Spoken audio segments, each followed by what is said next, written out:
The hair-raising adventures of Sam Spade, detective. Brought to you by the makers of Wild Root Cream Oil for the hair.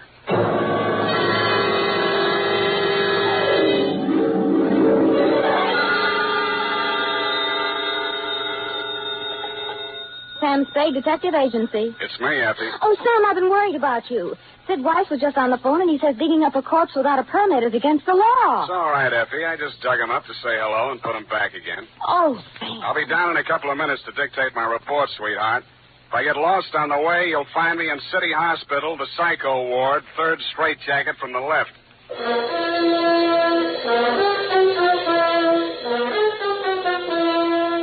Dashiell Hammett, America's leading detective fiction writer and creator of Sam Spade, the hard-boiled private eye, and William Spear, radio's outstanding producer-director of mystery and crime drama, join their talents to make your hair stand on end with the adventures of Sam Spade.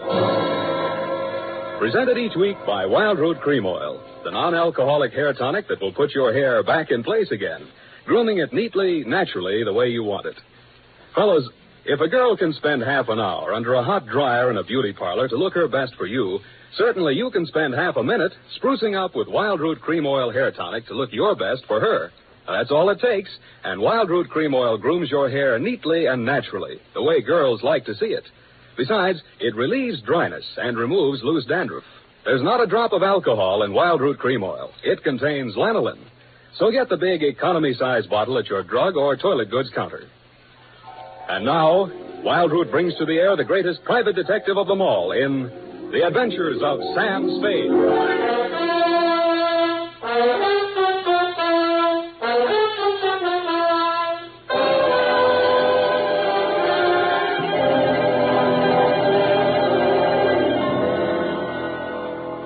Date, August 2nd, 1946.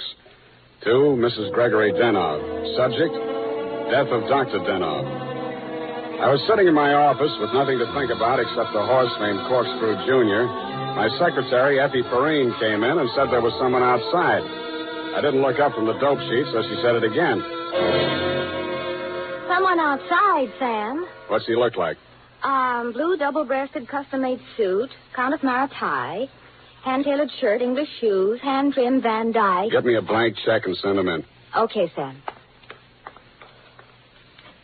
Please come in. Mr. Spade will see you now, sir. Thank you. You are Mr. Spade, Sam Spade. What can I do for you? I'm Dr. Gregory Denov, a psychoanalyst.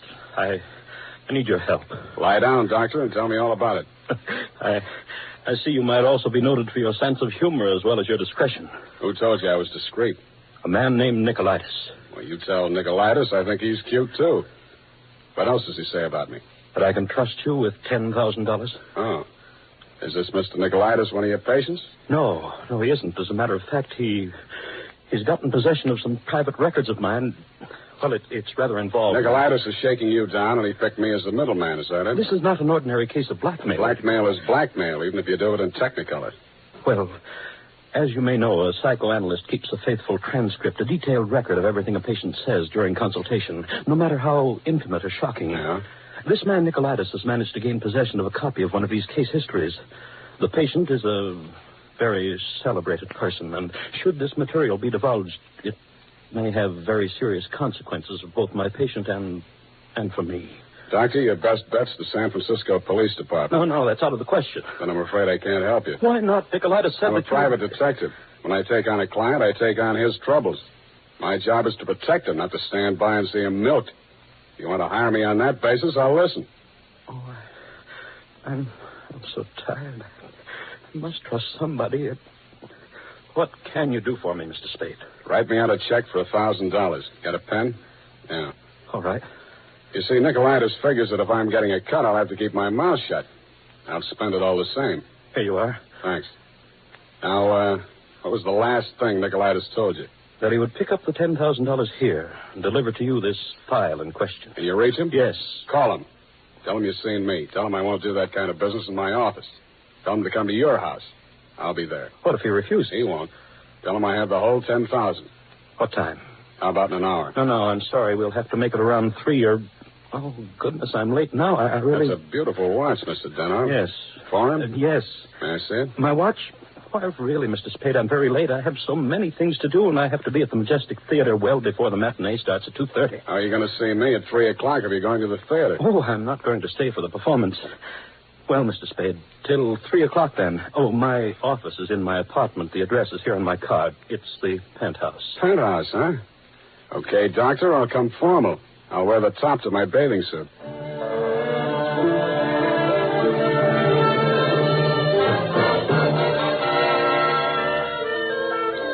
I left my office around 2:30 and started walking up Nob Hill.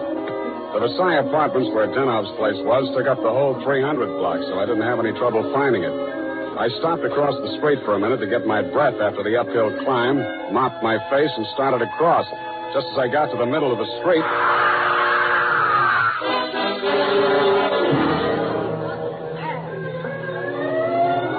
The crowd was packed in so close around I couldn't see who'd done the Brody, but I had a pretty good idea. The cops had the sidewalk roped off and guards posted at the building entrance. It took me maybe 20 minutes to elbow my way through and show my credentials. Sergeant Levine had the front door, so they let me in. Lieutenant Dundee of Homicide met me at the door of the penthouse. Hiya, Sam. What do you want? I want to see Dr. Denov. The doctor's dead. Dead? Yeah. He's my client. They can't do this to me. How? Hit a Brody out the window. What are you here for? To see his wife. Okay with you? Why not? She's inside. Thanks. Mrs. Daniel, please. With all due respect for your grief, I must have the keys to the cabinet where Gregory kept his confidential files. You realize that you wished me to take charge of his patients and that I am responsible. All this police and so on. We must get those files out of here as soon as possible. Yes? My name is Spade. I am Dr. Zoya. I was poor Dr. Denov's oldest friend. If there's anything I'd like to see you, Mrs. Denov, alone. But you police have already asked her so many questions. You see, she's not in the... I'm not with the police. I'm a private detective. I was working for Dr. Denov. A private detective? He was in trouble, you see. You see, Dr. Sawyer, the police won't believe me. Mr. Spade, you'll tell them. You'll tell them he didn't commit suicide. Well, Mrs. Denov, I guess that takes care of everything here. It's clearly suicide. Oh, idiot. Blind, stupid idiot. Suicide. My husband, he treated suicides. He would never... No, please. It will be all right, my dear. I'm sorry. She's hysterical. Yeah. If I had the time, I would... Tell them. Please, Mrs. Dano. The undertaker has been arranged for burial at 7 o'clock, Beit Israel Cemetery. Now, please, the key to Gregory's files. Here, take it and go. Go ahead, all of you. Okay, we'll call you now. Oh, I'm so sorry, gentlemen. This hysteria, a simple traumatic condition.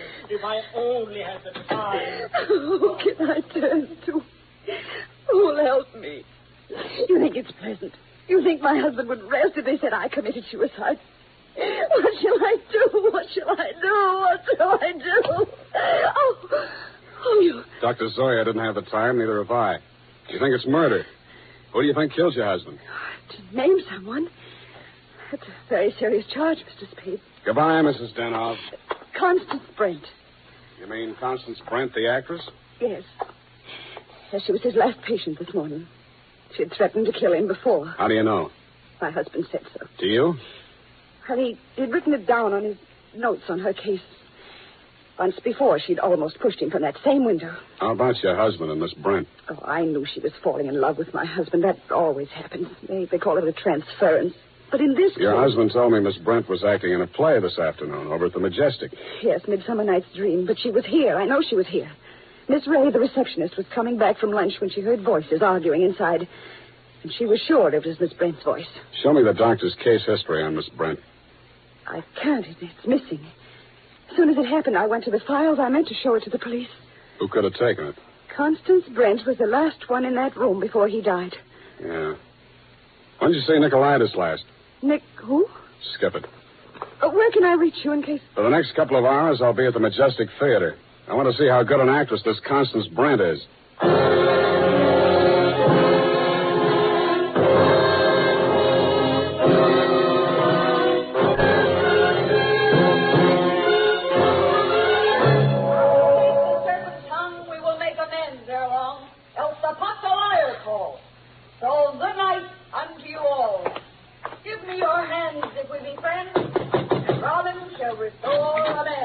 Yes?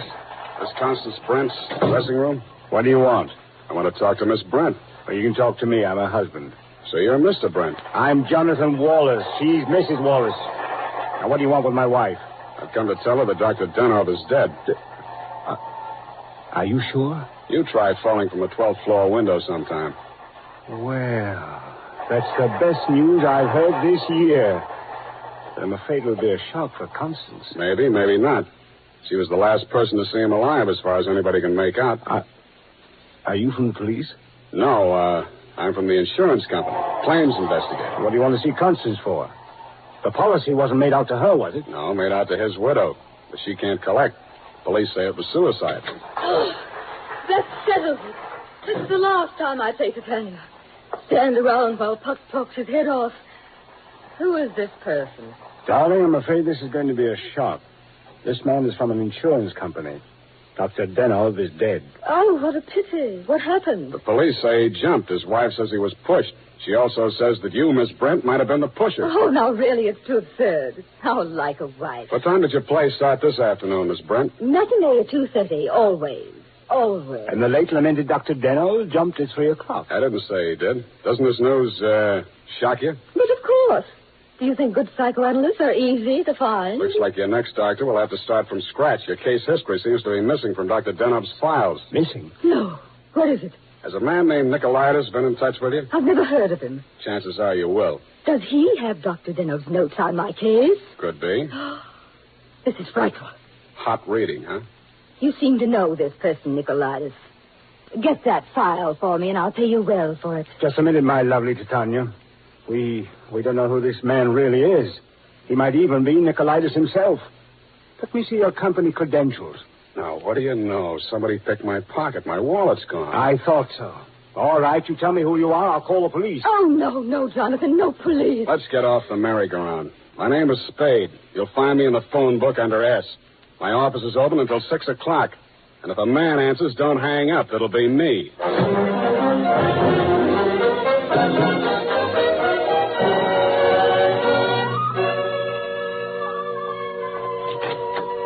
Hello, Effie.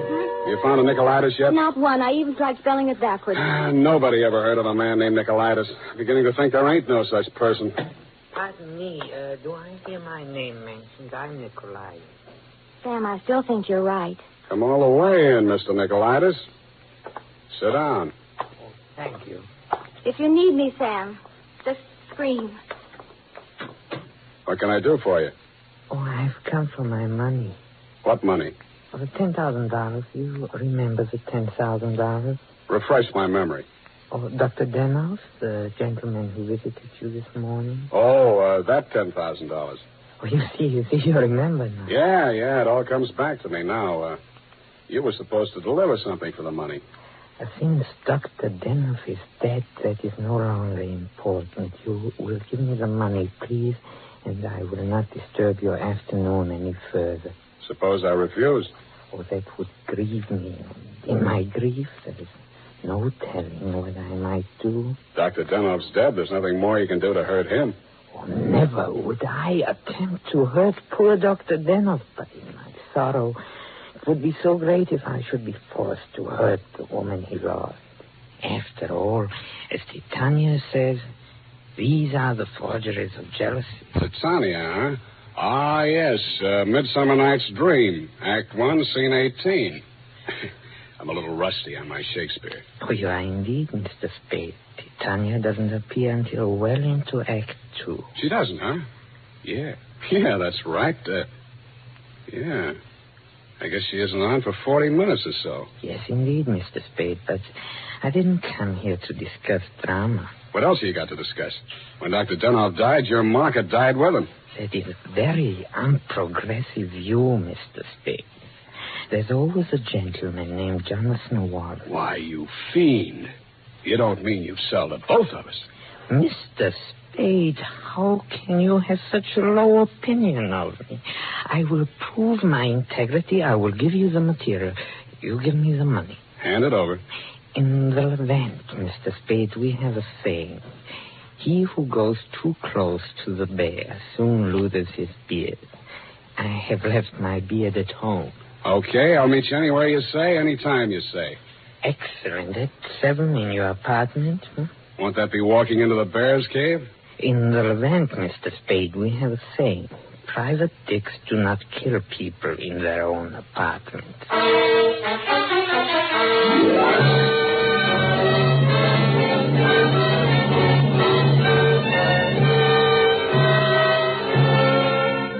It was then 6 p.m. I called Epi for messages. She told me that you had been phoning frantically, Mrs. Denov. I still had maybe 30 minutes before Nicolaitis was due at my apartment, so I breezed on up to your place on the hill. We had a very interesting chat. Remember, Mrs. Denov? Looking back on it, that was probably the most interesting conversation we had. Funny, I can't remember much of anything you said, but it was so cozy there in your place. And what with your clock being about 20 minutes slow, it must have been something like 7:30 before I left you. I grabbed a cab and told the hacky to step on it. I hoped Nicolaitis was still waiting at my apartment. He was.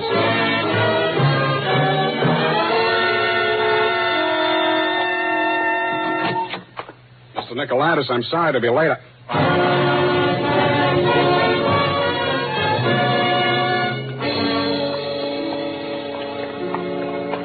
He was lying on my bathroom floor.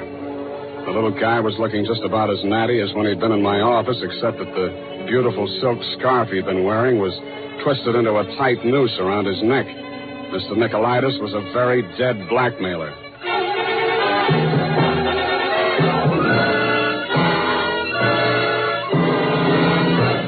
The makers of Wild Root Cream Oil are presenting the fourth in a new series of programs bringing to the air for the first time the adventures of Dashiell Hammett's famous private detective, Sam Spade.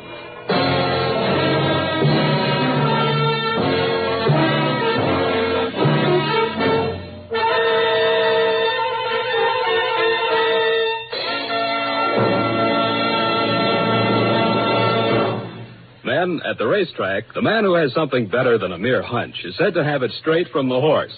Of course, that's a humorous expression, but it shows how to get facts. Go straight to the real source of information.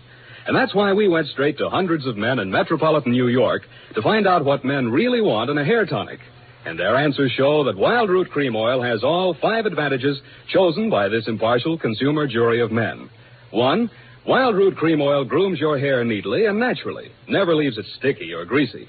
2, Wild Root Cream Oil relieves annoying dryness. 3, it removes loose dandruff. 4, it's non-alcoholic. And 5, it contains soothing lanolin. Remember, no other leading hair tonic gives you all 5 of these important advantages.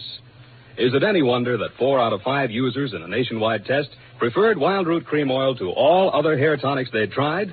So next time you visit your barber, ask for Wild Root Cream Oil and get the big economy-size bottle of Wild Root Cream Oil at your drug or toilet goods counter.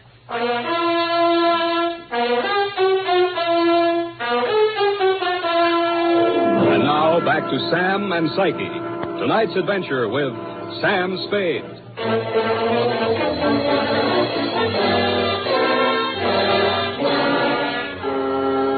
His eyes were open, and he seemed to be looking right at me as I bent over him. The finger marks in his throat were too blotchy to be of any use.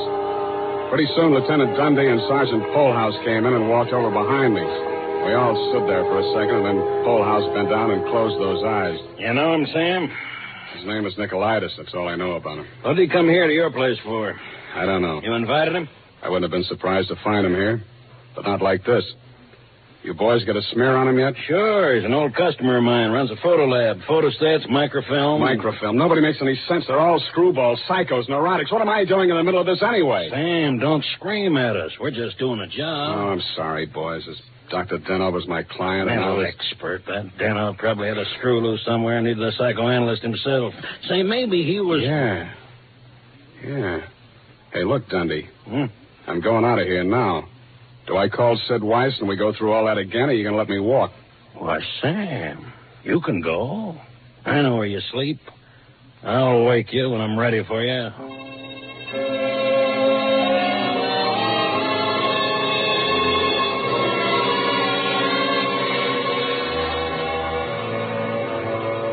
Well, Mr. Spade? I want some answers, Dr. Zoya, and you're the guy who can give them to me. I'm listening. Just let the questions flow into your mind and do not try to repress any of them. Speak instantly, whatever... Okay, question number one, without thinking. Do you think Dr. Denoff was a suicide? Well, I had not seen Dr. Denoff for many years. He had been my student in Vienna. I was his analyst, in fact. That's all very interesting, Doctor, but my question... Yes. Did poor Dr. Denoff commit suicide? I have reviewed all the material, manifest and hypothetical, and I came to the conclusion, no, it was quite impossible. You see, these paranoid and Okay, question number two. Was Dr. Denoff in love with Constance Brent? I suppose I can now answer that question. When I arrived in San Francisco, I found him in great distress. He told me he feared he was losing his objectivity towards this patient. In other words, he was in love with her. Yes. You think she might have murdered him? All psychoanalytical subjects develop aggressive feelings toward the doctor. Nearly all of my patients have threatened me at one time or another. You don't say. Tell me, Dr. Zoya, you know anything about Jonathan Wallace, Miss Brent's husband? A violent type, almost psychotic. Yeah? How about you, Dr. Zoya? Could you have done it? That is a most interesting question, Mr. Spade. When I arrived here from Vienna without funds, dependent on the kindness of my former students, I must confess that I felt a certain antagonism. It disturbed me to realize that a man of my standing in the profession should have been dependent on the goodwill of a younger and, I sincerely believe, less gifted man. However, I overcame this, and I didn't kill him.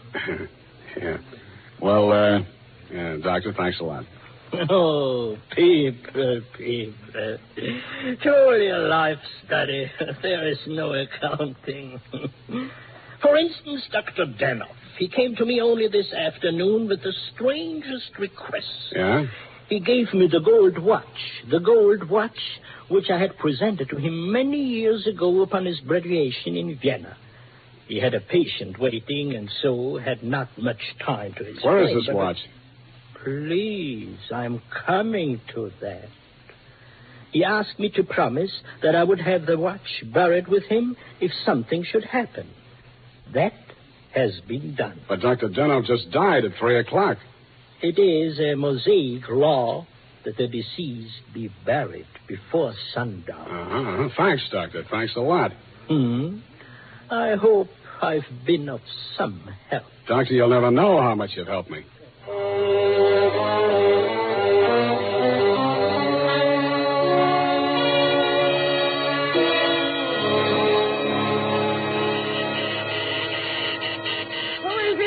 Spade. Oh, what's happened? I think I got the answers, Mrs. Denoff. That file on Constance Brent. Your husband knew that you'd been going through it. Mr. Spade. Shut up and listen to me. He took it out of the files, had it microfilmed for his own private records, and destroyed the original. Really? The man who did the microfilming was Nicolaitis. He delivered one print to your husband and kept another for himself. He was murdered in my apartment for the copy he used to shake down your husband. The killer now has that copy, if it hasn't already been destroyed. But we can still put our hands on the first strip of microfilm, which you delivered to your husband. This is astonishing. How? It's in the gold watch, which was buried with him. Oh, the watch that Dr. Zoya... That's right. Denoff made up his mind that whatever he knew about Constance Brent was going to go to the grave with him. What are you doing tonight? Nothing. And we got a date, sweetheart, you and I. I'll be back toward the wee hours. All paths lead to the grave. Ophelia, Act 6. Gregory's grave? But shouldn't we get a court order and have it done properly? The courts don't open until 10 in the morning, sweetheart, and Lieutenant Dundee's going to start asking me some questions about that stiff in my apartment before then. You see, baby, I can't wait.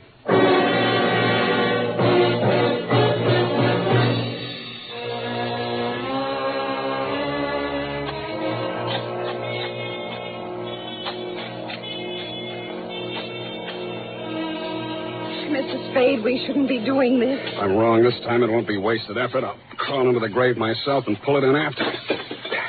Here. I struck it. Give me that crowbar, Mrs. Denoff, quick. Oh, dear.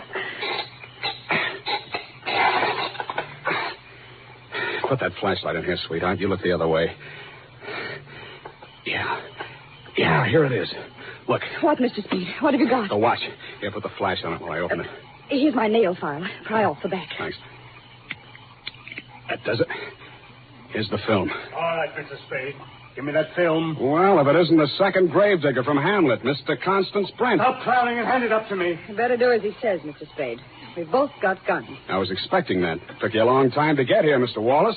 How did dear Constance make out as Lady Macbeth? Just give me that film. Stop being an idiot, Wallace. The cemetery is crawling with cops. Put that gun away before you drop it and break your foot. Come up out of that grave, Spade, or you'll stay there forever. Okay, Dundee. All right. Get those hands up, everybody. Go ahead, Dundee. Make the pinch. Okay. Sam Spade, I arrest you for body snatching, violation of graves under the Civil Code number... No, you fool. You're supposed to arrest Mrs. Gregory Denov and Jonathan Wallace for the murder of Gregory Denov and Pericles Nicolaitis. But I... Oh, yeah. No, you don't.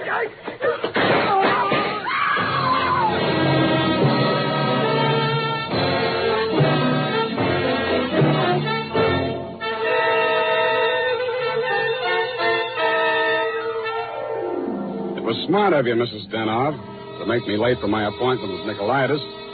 You did that so that Wallace could nail him in my apartment for the microfilm. You thought you could use that film to pin Denov's murder on Constance Brent. But after your late husband caught you tampering with his files, he added a few well-chosen words to it so that the film put the finger on you and your boyfriend, Mr. Wallace, in case anything happened to the doctor. So Wallace had to kill Nicolaitis. You weren't smart to push your husband out the window. That looked like suicide. You might have gotten away with it, Mrs. Denov, if you'd bashed your husband's head in with a bottle. That reminds me, Effie, pour me a drink. That all? Sign it, put a special delivery on it, and send it care of the matron to Hatchapee Prison. Go on, have one yourself. Oh, thank you. Here's how. Oh. You'll get used to it. Good night, Sam. Good night, sweetheart.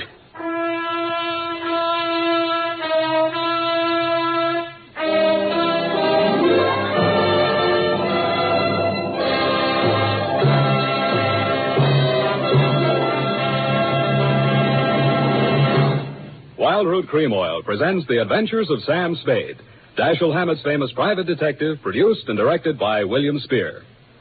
Then, on these warm August days, the sun beats down on your hair, may leave it looking dry and brittle. That's why, now especially, you need Wild Root Cream Oil. This grand non-alcoholic hair tonic has just what it takes for summer grooming. It contains lanolin, the soothing oil that's so much like the oil of your skin. Wild Root Cream Oil keeps your hair neatly in place, gives it the handsome, successful look that helps you get ahead on the job. And Wild Root Cream Oil removes loose, ugly dandruff and actually relieves annoying dryness. So tonight, take the famous FN test. Check your scalp. Signs of dryness or loose dandruff tell you need Wild Root Cream Oil right away. Sam Spade is played by Howard Duff. Fred Essler was Dr. Zoya. Lorene Tuttle is Effie. Don't forget, next Friday, the three masters of the art of hair-raising, Dashiell Hammett, William Spear, and Wild Root Cream Oil, join forces to bring you another hair-raising adventure with Sam Spade. Smart girls use Wild Root Cream Oil, too, for quick, good grooming and to relieve dryness between permanents. Mothers say it's grand for training children's hair. Dick Joy speaking. This is ABC, the American Broadcasting Company.